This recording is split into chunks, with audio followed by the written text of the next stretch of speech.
Telugu cinema already final స్టేజెస్లోకి enter అయిపోయింది.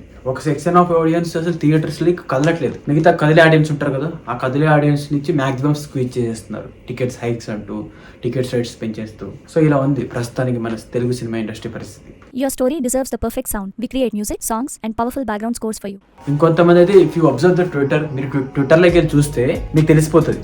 ఏమనంటే 150 కంటే లోపల ఉంటే టికెట్ ప్రైస్ మేము సినిమాకి వెళ్ళాం. కొంతమంది ఆడియన్స్ అయితే ప్రిపేర్ అయిపోయారు బయట. అంటే అలాంటి సెక్షన్ ఆఫ్ ఆడియన్స్ అయితే క్రియేట్ అవుతున్నారు బయట. సో సినిమా ఇండస్ట్రీ ఒక చాలా డేంజరస్ గా ఉంది ప్రస్తుతానికి. ఇఫ్ యూ అబ్జర్వ్ దట్ మీరు ప్రొడ్యూసర్స్ ఇష్యూస్ కూడా జరుగుతున్నాయి. థియేటర్ అండ్ సింగిల్ స్క్రీన్స్ అంటూ, మల్టీప్లెక్సెస్ అంటూ, తొక్క తోట ఇలాంటివన్నీ జరుగుతున్నాయి అనమాట. So that's why I'm saying TFI is in the final stages right now. Content అన్ని విధానాల్లో మారాలి. కథలో మారాలి, యాక్టర్స్ రెమ్యునరేషన్స్ లో మారాలి, ప్రతి ఒక్క దాంట్లో మారాలి.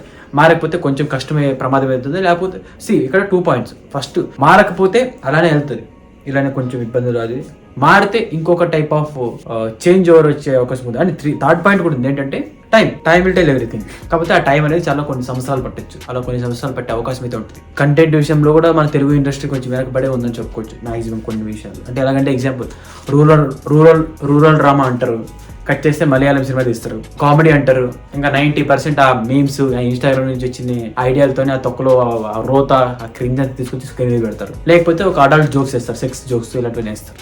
సమ్ పీపుల్ అంటే కొంతమంది అయితే తెలుగు ఫిల్మ్ ఇండస్ట్రీ మీద గివ్ అప్ ఇచ్చేసారు. చాలా మంది ఆడియన్స్ కూడా మీరు చూస్తే సినిమా ఇండస్ట్రీలో పాలిటిక్స్ అవ్వచ్చు, ఈ ఈ టాక్సికేటెడ్ ఈ ఎన్విరాన్మెంట్ సిస్టమ్ అవ్వచ్చు, ఆ టికెట్ రేట్స్ హైక్స్ అవ్వచ్చు, అదేమన్నా ఆ జీవోలు ఇవన్నీ ఏందయ్యా బాబు అసలు. ఆ జీవోలు అంట, బట్ తప్పదు, వాళ్ళ బిజినెస్ వాళ్ళు చేసుకుంటారు. మనం కూడా మన కంట్రోల్లో మనం ఉండాలి. అంటే ఒక పెద్ద థియేటర్ మన ఇండియాలో, మన హైదరాబాద్ లో పెద్ద థియేటర్ మన తెలుగు ఫిల్మ్స్ కంటే బయట out side films, Hindi films కానీ, ఇంగ్లీష్ ఫిల్మ్స్ కానీ, వీటి వల్ల వచ్చిన రెవెన్యూ చాలా ఎక్కువ అంట. వీటి వల్లే సర్వే అవుతుందంట ఒక పెద్ద థియేటర్. మీరు చూసుకోవచ్చు ఏమాత్రం కంటెంట్ మన వాళ్ళు డెలివర్ చేస్తున్నారు. Audience are losing the trust on the films. అంటే ఆ క్వాలిటీ మీద ట్రస్ట్ అయితే వెళ్ళిపోతుంది ఆడియన్స్. ఎలా అంటే there is no transparent high budget films. అంటే ఒక హై బడ్జెట్ పెట్టంటే transparent, you don't need to show the statements of your bank, you need to show the statement of that quality product in your film. అది అక్కడ meaning transparent అంటే, not about statements. Hollywood level VFX అని Ameerpet graphics చేసి పెడుతున్నారు. 2 crores film అయితే 100 crores అని చెప్పుకోవాలి గొప్పగా.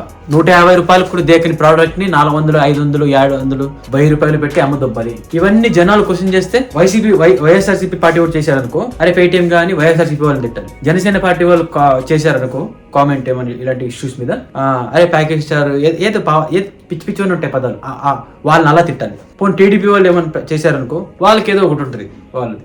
సో ఇలా అదే చెప్తాం కదా, ఏదో వాళ్ళు ప్రాబ్లం తీసుకొచ్చి ఆ ప్రాబ్లం వదిలేసి ఆడ బ్యాక్గ్రౌండ్ అవన్నీ చూసి ఫ్యాన్ వర్స్ క్రియేట్ చేయాలి.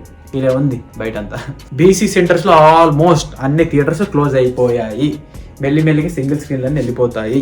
మనం ఇలానే ఉంటే, మనం కాదు వాళ్ళు అలానే ఉంటే మనకేం పోయింది? మనకేం సినిమా లేకపోతే ఆకలితో ఏం చచ్చిపోం కదా. సినిమా లేకపోతే గాలి పీల్చుకుంటే అది జస్ట్ ఏదో ఒక ఎంటర్టైన్మెంట్ అంతే. దాన్ని ఇంత రాద్ధాంతం చేసేసి అంత చేయాల్సిన అవసరం లేదు. మంచి కంటెంట్ తీసుకుని వస్తారు వాళ్ళు, మనం మంచి కంటెంట్ చూస్తాము, ఇది ఇలా జరుగుతూనే ఉంటుంది అంతే. సో జస్ట్ అంటే కాకపోతే ఒక బాధ ఏంటంటే ఇంతకుముందు బాగా గోలగోలగా ఉండేది. బికాస్ ఎంటర్టైన్మెంట్ మనం ఎంటర్టైన్మెంట్లో చూడం కదా. we will connect with the emotion to our stars, our cinema is nothing about culture. Okay, అంతే కదా. మన కల్చర్ అన్నం పెట్టదు అనేసి కల్చర్నే మొదలుకోం కదా.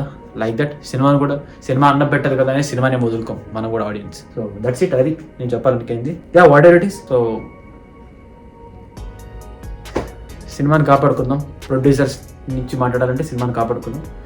ఆడియన్స్ తరఫున మాట్లాడాలంటే సినిమాల్ని చావనివ్వకండి. That's it. And thank you. Don't forget to subscribe.